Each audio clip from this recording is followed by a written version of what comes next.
Friends, welcome to பூனா சமையல். இன்றைக்கி பூனா சமையலில் ரொம்ப நாளைக்கு அப்புறம் ரெசிபி வீடியோ பார்க்க போகிறோம். சுண்டக்காய் புளிக்குழம்பு. அதுக்கு ஒரு மிக்சி ஜாரில் சின்ன வெங்காயம், பூண்டு, தக்காளி, 4 டேபிள் ஸ்பூன் தேங்காய், மிளகு, சீரகம் நல்ல மைய அரைச்சி எடுத்துக்கோங்க. தேங்காய் வேணான்னா ஸ்கிப் பண்ணிக்கோங்க. ஒரு பேனில் நல்லெண்ணெய் ஊற்றிக்கோங்க. புளிக்குழம்புன்றதுனால நல்லெண்ணெய் சேர்த்துக்கோங்க.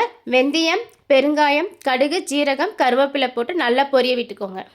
அது நல்லா பொரிஞ்ச உடனே சின்ன வெங்காயம், பூண்டு நல்லா ஃப்ரை பண்ணிக்கோங்க.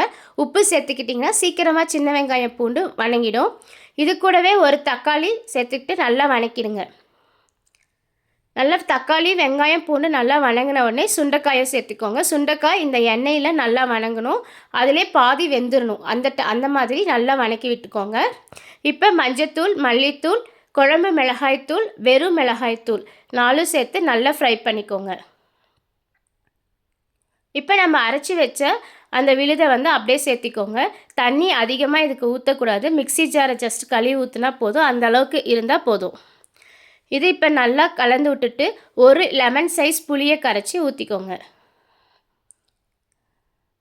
அவ்வளோதான். இந்த குழம்பு நல்லா கொதித்து எண்ணெய் மேலே தேலி வரப்போ கொத்தமல்லியை போட்டு இறக்கிட்டோம்னா சூப்பரான சுண்டக்காய் புளிக்குழம்பு ரெடி.